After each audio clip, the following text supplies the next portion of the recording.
Bismillahirrahmanirrahim. Assalamualaikum warahmatullahi wabarakatuh. Innal hamdalillah nahmaduhu wa nasta'inuhu wa nastaghfiruh wa na'udzu billahi min shururi anfusina wa min sayyiati a'malina. من يهده الله فلا مضل له ومن يضلل فلا هادي له وأشهد أن لا إله إلا الله وحده لا شريك له إقرارا به وتوحيدا وأشهد أن محمدا عبده ورسوله صلى الله عليه وعلى آله وسلم تسليما مزيدا أما بعد فقال الله تعالى في القرآن الكريم وهو أصدق القائلين يا أيها الذين آمنوا اتقوا الله حق تقاته ولا تموتن إلا وأنتم مسلمون وقال أيضا يا أيها الناس اتقوا ربكم الذي خلقكم من نفس واحدة وخلق منها زوجها وبث منهما رجالا كثيرا ونساء واتقوا الله الذي تساءلون به والأرحام إن الله كان عليكم رقيبا وقال يا أيها الذين آمنوا اتقوا الله وقولوا قولا سديدا يصلح لكم أعمالكم ويغفر لكم ذنوبكم ومن يطع الله ورسوله فقد فاز فوزا عظيما أما بعد فإن أحسن الكلام كلام الله وخير الهدى هدى محمد صلى الله عليه وعلى آله وسلم وشر الأمور محدثاتها فإن كل محدثة بدعة وكل بدعة ضلالة وكل ضلالة في النار. Ma'asyiral ikhwati fillah wa abna'i rahimani wa rahimakumullah. Alhamdulillah, kembali di malam hari ini Allah Subhanahu wa taala mengumpulkan kita, mempertemukan kita di satu tempat atau di salah satu tempat dari tempat yang terbaik di muka bumi, yaitu di rumah dari rumah Allah Subhanahu wa taala, di masjid. Dalam rangkaian pula kegiatan yang termulia, yaitu duduk bermajelis ilmu, mempelajari agama Allah Subhanahu wa taala yang di dalamnya penuh dengan berbagai macam keutamaan yang sangat besar dan sangat banyak yang tidak bisa dinilai dengan dunia dan seisinya. Kajian rutin kita di malam hari ini itu kajian rutin membahas kitab Al-Jadid fi syarhi kitab Tauhid di masjid kita ini, yaitu Masjid Abu Dzar Al-Ghifari, Pondok Pesantren Minhajus Sunnah, Kendari, Sulawesi Tenggara. Kita adakan setiap malam Rabu atau hari Selasa antara maghrib dan Isya, membahas kitab Al-Jadid fi syarhi kitab Tauhid yang ditulis oleh Syekh Muhammad bin Abdul Aziz Al-Qurawi rahimahullah ta'ala, yaitu kitab yang merupakan penjelasan dari kitab Tauhid yang ditulis oleh Syekhul Islam Muhammad bin Sulaiman At-Tamimi rahimahullahu ta'ala. Dan pertemuan kita di malam hari ini adalah merupakan pertemuan yang ke-7. Dan di pertemuan yang sebelumnya kita telah selesai dari pembahasan dalil yang dibawakan oleh Syekhul Islam dari surah Al-An'am ayat 151 dalam kitab Tauhid. Dan di malam hari ini kita masuk kepada hadis yang diriwayatkan oleh Imam Al-Bukhari dan Imam Muslim dari sahabiyun jalil Mu'ad bin Jabal radhiyallahu taala anhu. Berkata Syekhul Islam, an Mu'ad bin Jabalin, dari Mu'ad bin Jabal. Atau sebelum kita bacakan hadis, ya di pertemuan yang sebelumnya, yang kemarin ada sesuatu yang saya lupa, yang ketika saya tanyakan di majelis ternyata itu yang belum pernah saya sampaikan ya. Jadi mungkin saya teringat pernah saya sampaikan, ternyata bukan di sini. Karena memang kitab ini sudah pernah juga dikaji di Kota Palu, Sulawesi Tengah. Mungkin waktu saya mengisi di sana saya sampaikan, yaitu tentang orang kafir, ya, sikapnya seorang pemimpin kepada orang kafir,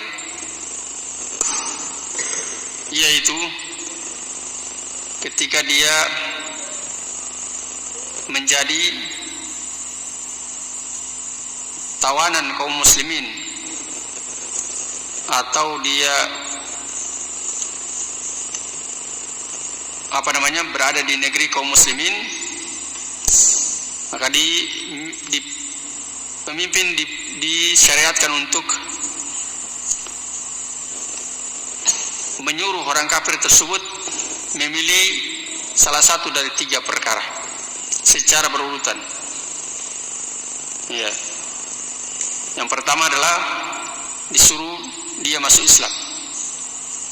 Kalau dia tidak mau, maka pindah tahapan yang kedua, yaitu disuruh membayar jizyah. Kalau dia tidak mau juga membayar jizyah, maka dia di tahapan yang ketiga, yaitu dibunuh. Di sini beliau katakan, mauqiful imami nahwal kuffari in kanu ahla kitabin. Sikapnya seorang pemimpin terhadap orang kafir jika orang kafir tersebut adalah dari kalangan ahlul kitab. Ya. Yaitu ayyukhayyirahum baina umurin salasatin atau baina umuri salasatin ala tertib, yaitu menyuruh, memberikan pilihan kepada mereka antara 3 perkara ala tertib, berdasarkan urutannya. Yang pertama adalah al-Islam, diperintahkan dia, disuruh dia masuk Islam. Kalau dia tidak mau masuk Islam, berarti dia tahapan yang kedua, yaitu disuruh membayar jizyah upeti. Ya, mungkin dalam bahasa sekarang pajak, suruh bayar pajak ke pemerintah. Jadi pajak itu tujuannya dia untuk sebagai jaminan keamanan dia tinggal di negeri kaum muslimin. Maka kalau dia mau membayar pajak tersebut sebagai jaminan keamanan bagi dia tinggal di negeri kaum muslim, maka dia disebut dengan kafir dhimmi. Ya, mereka tetap haram untuk dibunuh. Nah, kalau membayar jizyah juga dia tidak mau, maka berarti apa? Masuk kepada tahapan yang ketiga, yaitu dibunuh. Ya. Kemudian kata beliau, wa in kanu wasaniyin. Kalau orang kafir itu adalah dari kalangan wasaniyin, yaitu para penyembah berhala, bukan dari kalangan ahlul kitab, maka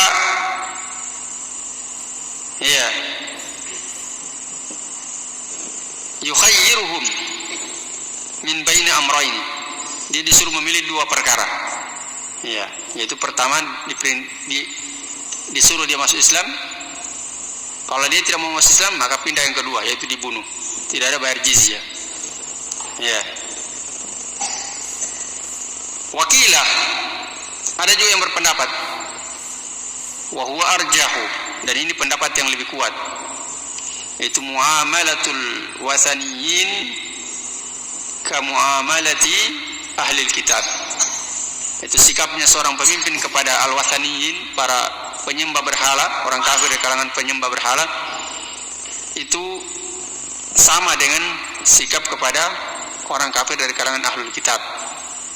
Iya, itu tetap disuruh memilih dari tiga perkara tersebut. Disuruh masuk Islam, kalau tidak mau kemudian disuruh membayar jizyah, kalau tidak mau kemudian dia dibunuh. Iya, seperti itu.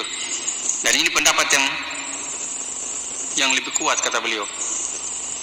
Ya, kita masuk kepada hadis Mu'adz bin Jabal. Berkata Syekhul Islam Muhammad bin Sulaiman At-Tamimi rahimahullah ta'ala, an Mu'adz bin Jabal, dari Mu'adz bin Jabal radhiyallahu ta'ala anhu, qala, beliau berkata, kuntu radifan Nabi sallallahu alaihi wasallam ala himarin, saya membonceng di belakang Nabi sallallahu alaihi wasallam di atas himar. Himar itu keledai, dia sejenis kuda, ya, tapi dia lebih kecil dari kuda. Dia merupakan hewan tunggangan juga. Cuma perbedaannya dengan kuda, kalau kuda halal dimakan dagingnya, kalau himar haram dimakan dagingnya. Dan suara, seburuk-buruk suara itu adalah suara himar.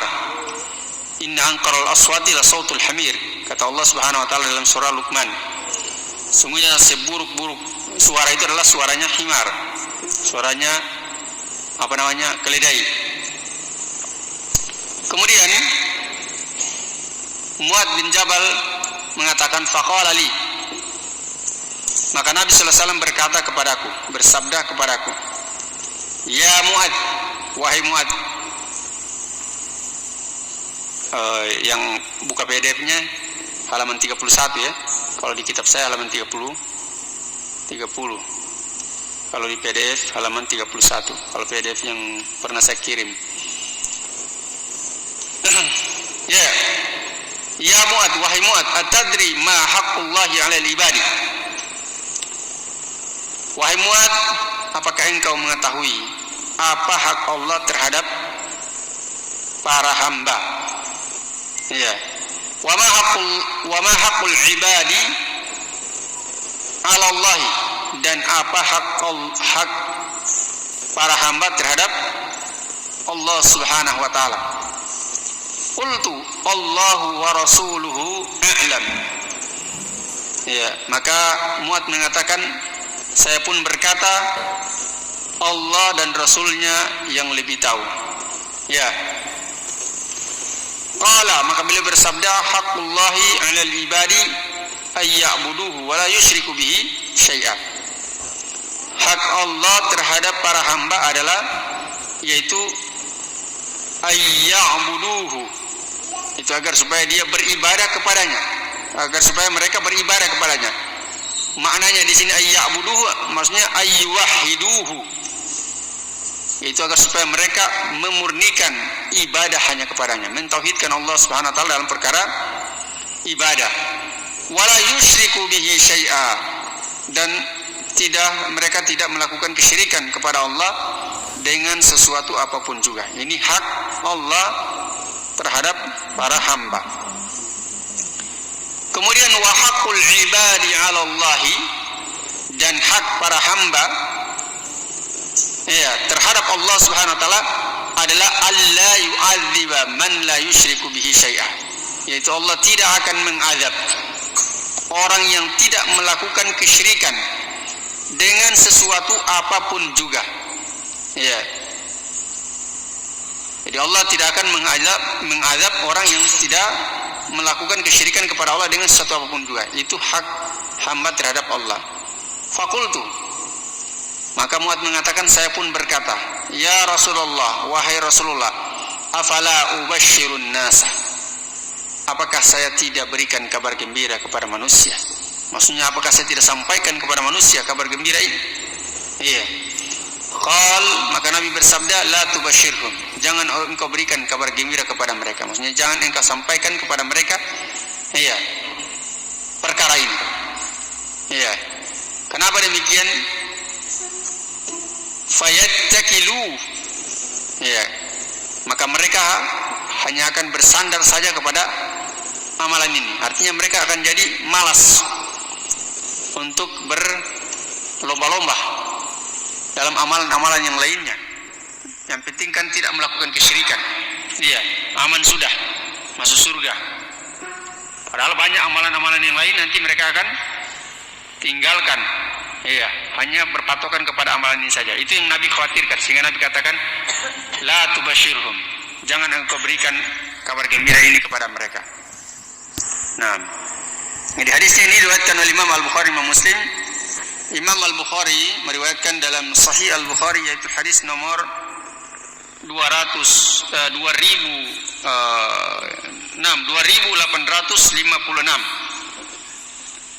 Hadis nomor 2856. Dan Imam Muslim, yaitu hadis nomor 35. 35 atau 30? Ada yang pegang PDF-nya? Di catatan kaki di bawah. Catatan kakinya di bagian bawah. 30 ya? Bukan 0, kalau dia 0 itu 5 itu. 30 ya? Iya. Berarti hadis nomor 30. Bukan 35 ya? 30. Saya lupa bawa kacamata. Ya, kemudian dijelaskan oleh Syekh Muhammad bin Abdul Aziz Al-Qurawi rahimahullahu ta'ala. Beliau memulai dengan syarhul kalimat, penjelasan tentang kalimat. Perkataan Mu'adz bin Jabal, kuntu radifan Nabi sallallahu alaihi wasallam, itu radifa maknanya adalah radifan Nabi, artinya raqiban khalfahu, itu dalam keadaan membonceng di belakang beliau.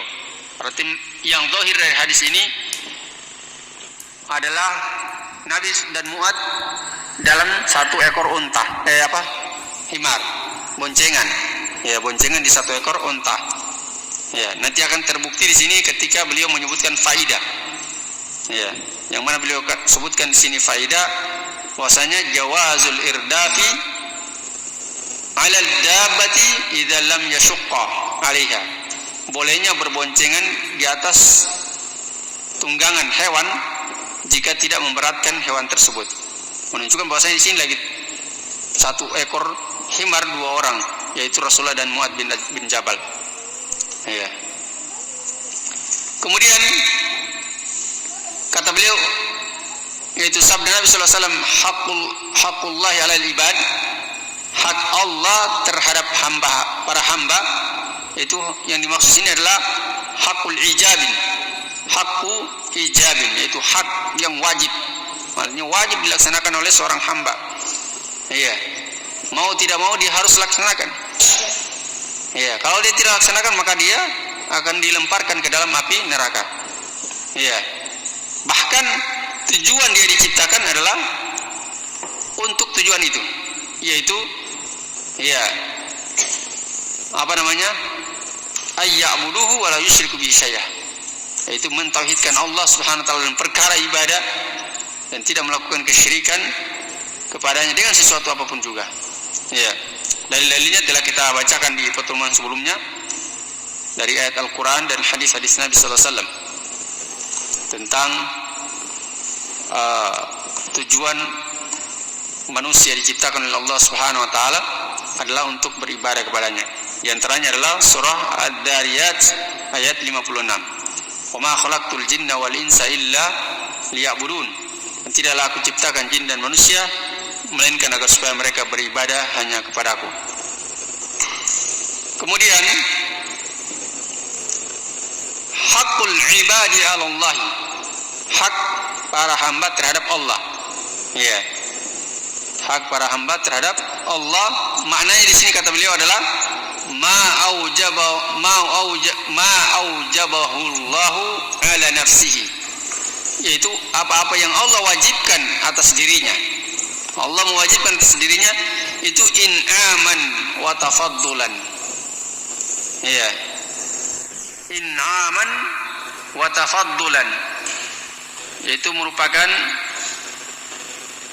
kenikmatan, ya, dan keutamaan.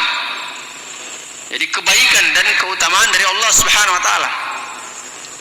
Iya, kebaikan dan keutamaan dari Allah Subhanahu wa taala, sehingga Allah memberikan atau mewajibkan dirinya untuk tidak mengadab, ya, hambanya yang tidak melakukan kesyirikan kepadanya. Nah, ini keutamaan dari Allah Subhanahu wa taala. Sehingga kata beliau di sini walaysa al-istiqaqah, ya, muqabalatin ka haqqil makhluqi 'ala al-makhluq.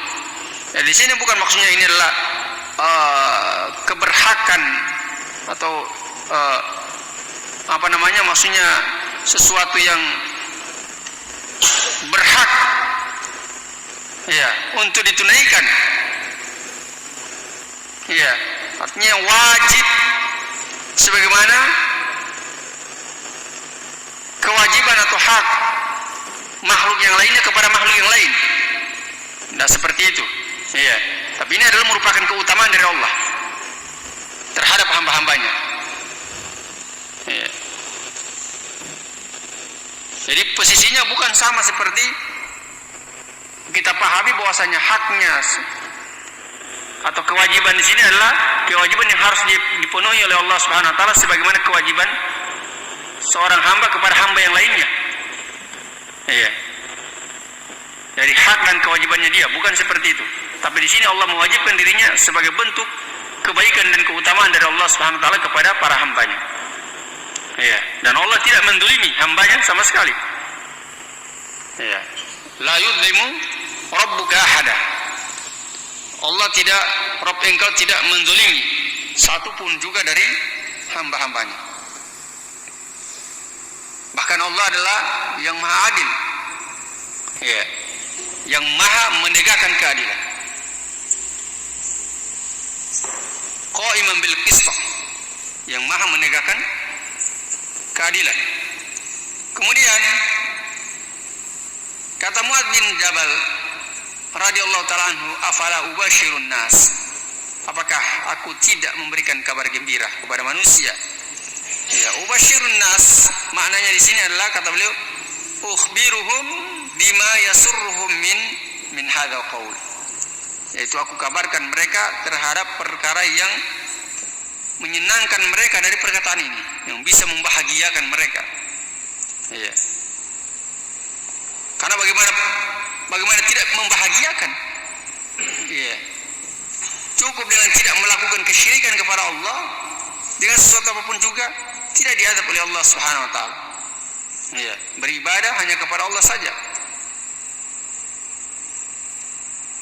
Yang penting bertauhid kepadanya. Iya. Mati sudah masuk neraka, masuk surga. Jadi kabar gembira yang sangat besar. Maka Mu'adz muncul semangat dia untuk menyampaikan kepada umat manusia, ya, perkara ini. Tapi Nabi melarang, karena Nabi khawatir mereka hanya akan bersandar kepada perkara tersebut, sebagaimana sabda Nabi, fayattakilu, ya, la tubashirhum fayattakilu. Jangan kau berikan kabar gembira kepada mereka, karena mereka hanya akan, ya, bersandar saja kepada amalan ini saja, tidak mau beramal dengan amalan yang lain lagi, yang sangat banyak dan besar keutamaannya. Ya. Maka di sini maknanya yattakilu, maknanya adalah ya'tamidu, itu mereka bersandar.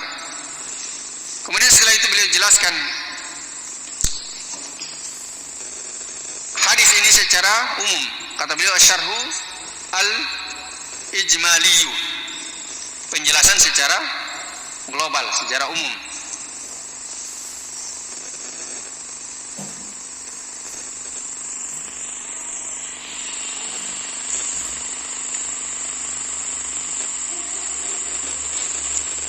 Ya.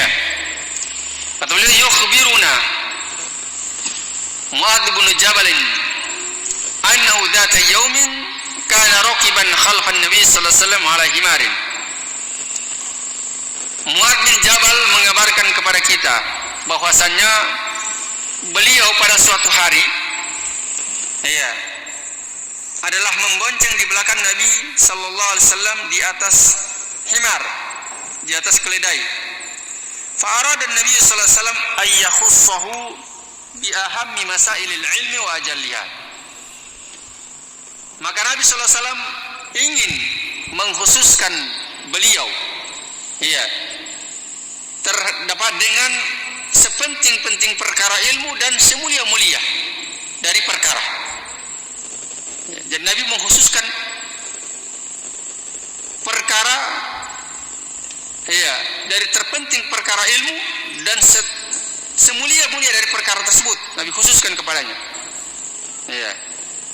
Ini perkara yang disampaikan ini Nabi tidak sampaikan kepada sahabat yang lain, tapi Nabi hanya sampaikan kepada Mu'adz bin Jabal radhiyallahu taala anhu.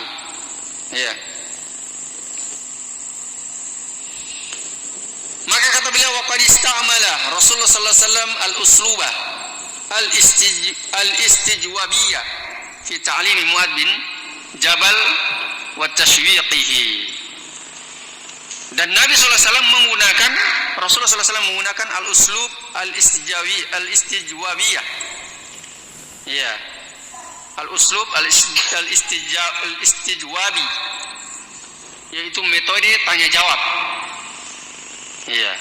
Nabi punya cara mengajarkan Mu'adz itu dengan metode tanya jawab. Nabi tanya dulu, kemudian Mu'adz tidak bisa menjawab, Nabi berikan jawabannya. Wa taswiqihi, menggunakan uslub istijwabi dan taswiq. Taswiq itu maknanya memberikan rangsangan kepada seseorang untuk dia semakin mencari tahu sesuatu yang akan disampaikan. Jadi Nabi pakai metode tanya jawab kepada Mu'adz yang menjadikan Mu'adz semakin penasaran, apa sebenarnya ini? Apa jawabannya sehingga ketika Nabi sebutkan jawabannya itu melengket di dalam ingatannya Mu'adz bin Jabal. Dan ini metode tanya jawab adalah merupakan metode pengajaran yang termasuk sangat baik, karena itu akan membuat ingatan terhadap murid kita yang kita sampaikan ilmu kepadanya untuk dia ingat. Dan itu dilakukan oleh para ulama kita ketika mereka mengajar, menanyakan kepada murid-muridnya perkara yang mereka belum pernah ajarkan. Belum pernah ajarkan. Sehingga ketika tidak ada yang tahu, ketika ditanya, otomatis perhatian mereka akan tertuju kepada orang yang bertanya kepada mereka. Apalagi ketika yang ditanya tersebut mereka tidak tahu apa jawabannya. Sehingga mereka menunggu jawaban dari orang yang bertanya kepada mereka. Sehingga ketika diberikan jawabannya itu lama bertahan dalam ingatan. Seperti itu. Ini metode yang dilakukan oleh Nabi sallallahu alaihi wasallam. Jadi termasuk sunnah Nabi sallallahu alaihi wasallam adalah seorang pengajar ketika dia menyampaikan ilmu kepada murid-muridnya, dia memberikan pertanyaan sekalipun belum pernah dia mengajarkan dari perkara yang dia tanyakan tersebut kepada muridnya, yang kemudian setelah muridnya tidak bisa menjawab, kemudian dia berikan jawabannya. Barakallahu fikum. Maka di sini Nabi sallallahu alaihi wasallam memberikan tanya jawab kepada Mu'adz bin Jabal dalam rangka memberikan pengajaran kepada beliau. Wa anna Mu'adzan lam yakhdu fima la ya'lam. Dan bahwasanya Mu'adz beliau tidak sok-sok tahu dari perkara yang beliau tidak tahu. Jadi ketika beliau ditanya, beliau tidak tahu, langsung beliau katakan Allahu wa Rasuluhu a'lam. Beliau tidak menjawab sembarangan. Ya, padahal kalaupun beliau menjawab, tidak mengapa beliau menjawab sebenarnya. Nanti kan kalau salah diluruskan oleh Nabi SAW. Tapi beliau tidak seperti itu. Artinya beliau sadari terhadap diri beliau, kalau beliau tidak mengetahui apa yang ditanya, maka beliau katakan Allah wa Rasulullah alam. Dan ini adalah metode ataupun seseorang yang dia ditanya tentang suatu perkara yang dia tidak tahu, maka hendaklah dia tidak memaksakan diri untuk menjawabnya. Iya. Apalagi dia kalau seorang dai yang berdakwah, kemudian dia ditanya oleh jamaahnya dari perkara-perkara yang dia tidak mengetahui perkara tersebut, kemudian dia tidak mau mengatakan la adri, saya tidak tahu. Akhirnya dia berusaha pakai logika menjawabnya, maka dia berfatwa dengan tanpa ilmu, sesat dan menyesatkan. Iya. Jadi dia takut mengatakan tidak tahu, nanti tidak ada lagi orang mau ikut kajian nanti. Oh iya, ternyata ilmunya sedikit sekali, yang begitu saja dia tidak tahu. Padahal ketika dia mengatakan tidak tahu, iya, hatta manusia yang banyak itu lari semua dan tidak mau ikut talimnya, dia tidak akan dituntut di hadapan Allah. Iya, yang dia akan dituntut di hadapan Allah ketika dia tidak tahu tapi dia ngaku tahu. Ketika ditanya dia paksakan jawab, menjaga jangan sampai lari jamaahnya. Ya, ini yang parah. Padahal yang disyariatkan adalah kalau tidak tahu, katakan saja tidak tahu. Iya. Kalau tidak ditahu, maka katakan saja tidak tahu. Dan ini dilakukan oleh Mu'adz bin Jabal radhiyallahu taala anhu. Kemudian kata beliau, kata Syekh Muhammad bin Abdul Aziz Al-Qurawi rahimahullah taala, wa anna Nabi sallallahu alaihi wasallam bayyana li Mu'adzin haqiqataini ammataini. Dan bahwasanya Nabi sallallahu alaihi wasallam menjelaskan kepada Mu'adz hakikat dua perkara yang sangat penting. Dua hakikat perkara yang sangat penting. Huma, yaitu ma yajibu lillahi 'alal mukallifina min khalqihi. Itu apa-apa yang wajib bagi para mukallafuna, ya, salah baca saya tadi. Mukallafina, bukan mukallifina. Lamnya di fathah. Selalu saya salah baca di situ. Iya. Jadi ma yajibu lillahi 'alal mukallafina min khalqihi. Itu apa-apa yang Allah wajibkan atas al-mukallafin, yaitu orang-orang yang dibebani syariat kepada dirinya, yang telah terbebani syariat, ya, yang sudah balik dari kalangan makhluknya, dari kalangan hamba-hambanya. Iya. Itu perkara yang pertama. Itu perkara-perkara yang Allah wajibkan kepada hamba-hambanya. Iya. Wa ma aujabahu li'ibadihi ala nafsihi.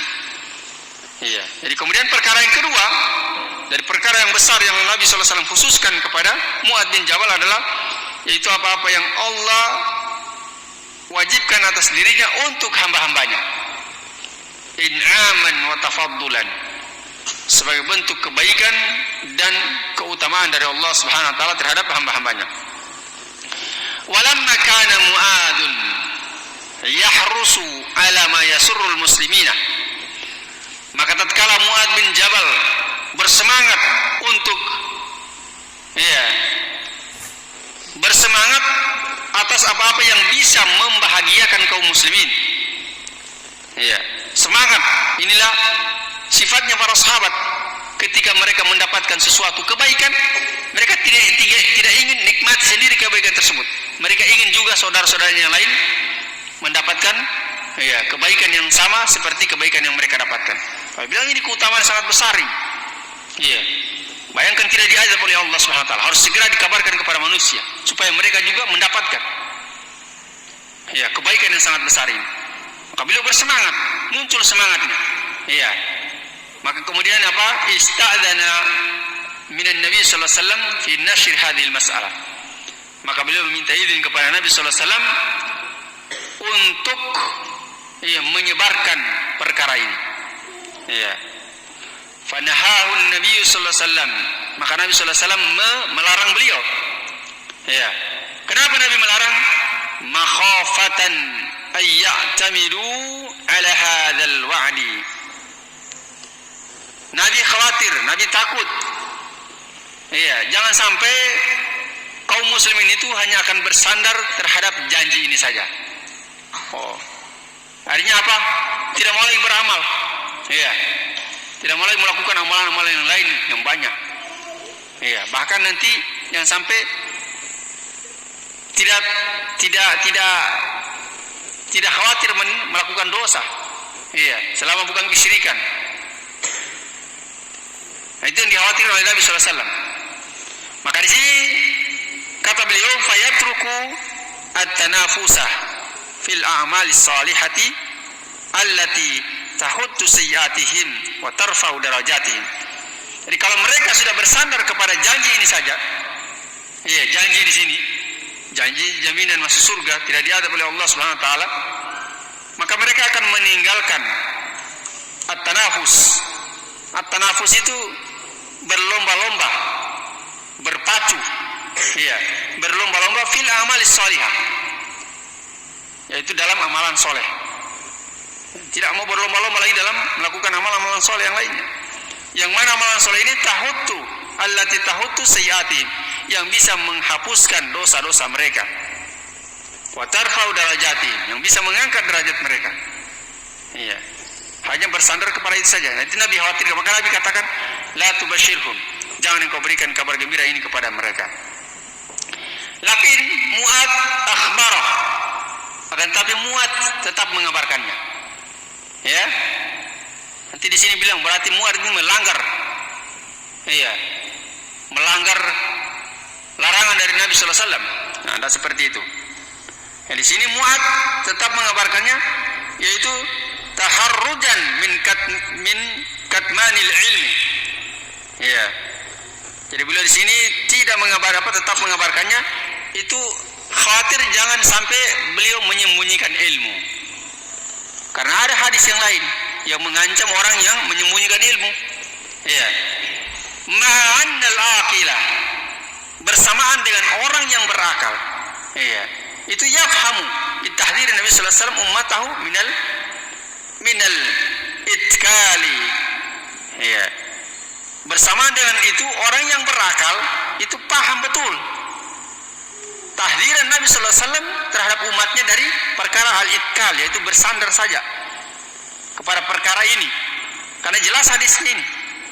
Iya, Nabi mentahdir betul orang yang hanya berpatokan kepada amalan ini saja. Iya. Min qaulihi, dari sabda beliau, fayattakilu, yaitu mereka akan bersandar terhadap amalan ini saja. Ini kan jelas. Iya. Nanti di sini akan disebutkan kenapa Mu'ad tetap menyampaikan hadis ini. Karena kalau Mu'ad tidak sampaikan juga tidak sampai kepada kita. Karena cuma Mu'ad sendiri yang Nabi sampaikan perkara ini kepada beliau, tidak kepada sahabat yang lain. Iya. Jadi Nabi perintahkan untuk tidak disampaikan, bukan pengharaman. Ya, sehingga Mu'ad tetap menyampaikan hadis ini kepada tabi'in, kemudian tabi'in menyampaikan sampai seterusnya sampai kepada kita. Sampai hadis itu iya, bisa sampai kepada kita saat ini. Maka di sini disebutkan dalam faedah yang ke-9, ya. Kita baca dari faedah yang pertama, ya. Nanti di faedah yang ke-9 di sini dijelaskan. Faedah yang pertama, kata beliau al-fawaid, faedah yang pertama adalah jawazu al-irdafi 'ala ad-dabbati idza lam yashqa 'alaiha. Itu bolehnya boncengan di atas kendaraan hewan. Iya. Itu hewan tunggangan. Tapi dengan syarat idza lam yashqa 'alaiha. Jika tidak membuat siksa hewan tersebut. Iya, dilihat kondisi hewannya. Kalau dia kurus, iya, nanti orang yang besar-besar badannya, 2 orang langsung boncengan, ya patah punggungnya. Iya, hewannya. Barakallahu fikum. Nah, kalau itu tidak bisa. Ya, kalau tidak memberatkan maka tidak mengapa. Dan yang zahir di sini, iya, himar ini tidak merasa berat dengan keberadaan Mu'ad dan Nabi SAW di atas punggungnya. Iya. Kalau memang itu menyiksa, tentunya tidak dilakukan oleh Nabi SAW. Karena Nabi sendiri bersabda, irhamu man fil ardi yarhamu man fis samai.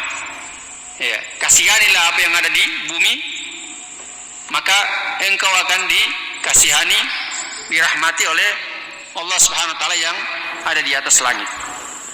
Ya. Justru di sini diambil faedah bahwasanya bolehnya boncengan di atas kendaraan, di atas hewan tunggangan selama tidak memberatkan hewan tersebut. Kemudian yang kedua adalah tawadhu'uhu sallallahu alaihi wasallam. Ya. Tawadunya Nabi sallallahu alaihi wasallam. Ya, dari sisi mana pendalilannya? Dari sisi Nabi ini adalah seorang yang paling mulia dari seluruh manusia. Iya. Disegani oleh kawan ataupun lawan. Iya. Tapi bersamaan dengan itu beliau tidak merasa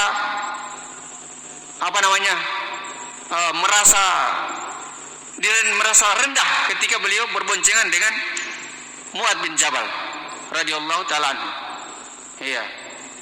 Mungkin kalau di suatu negara seorang presiden terus dia mau boncengan di motor sama salah seorang dari antara kita, saya yakin pasti tidak mau, kan dia pikir menurunkan derajatnya. Menurunkan derajatnya. Masa saya presiden boncengan sama rakyat biasa yang tidak dikenal lagi. Mungkin kalau boncengan sama menteri masih mendingan. Ya. Tapi ini Rasulullah SAW. Ini menunjukkan tentang ketawaduannya. Ya, seperti itu. Barakallahu fikum. Kemudian yang ketiga adalah anna araqal himari tahirun. Bahwasannya bulu atau badan kulit, kulit dari himar atau bulunya ini adalah tahir, suci. Dari mana sih pendalilannya? Kalau sekiranya najis, tidak mungkin Nabi tunggangi kendaraan himar. Kalau sekiranya bulu-bulunya itu adalah najis, maka tidak mungkin Nabi menungganginya. Menunjukkan bahwasanya itu tahir, yaitu suci. Kemudian yang keempat adalah fadlu Mu'ad bin Jabal radhiyallahu taala anhu.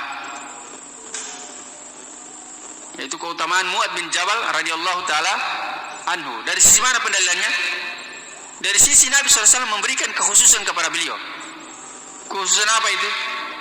Nabi berikan dua perkara penting yang Nabi tidak kabarkan kepada sahabat yang lainnya, khusus kepada beliau. Ini keutamaan.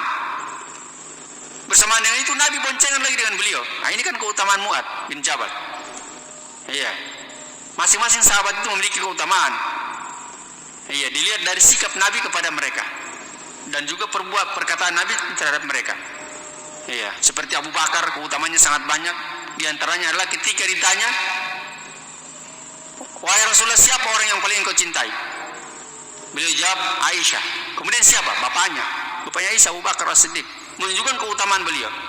Ketika Nabi SAW dalam keadaan sakit yang sangat berat, Nabi SAW perintahkan Abu Bakar untuk menjadi imam dalam sholat. Itu keutamaan. Iya, banyak sekali keutamaan.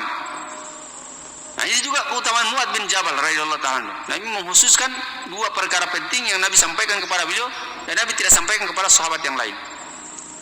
Bersamaan dengan itu juga Nabi membonceng beliau di atas tunggangan hewan himar. Ini adalah keutamaan. Barakallahu fikum. Habis waktu ya. Ya, nanti kita lanjut insyaallah di pertemuan yang akan datang. Ini baru sampai faedah yang keempat ya. Mudah-mudahan di pertemuan yang akan datang kita lanjut kepada faedah yang kelima. Barakallahu fikum. Ya, kita tutup dengan doa kepada majelis. Subhanakallah bihamdik, asyhadu an la ilaha illa anta, astaghfiruka wa atubu ilaik. Walhamdulillahirabbil alamin. Assalamualaikum warahmatullahi wabarakatuh.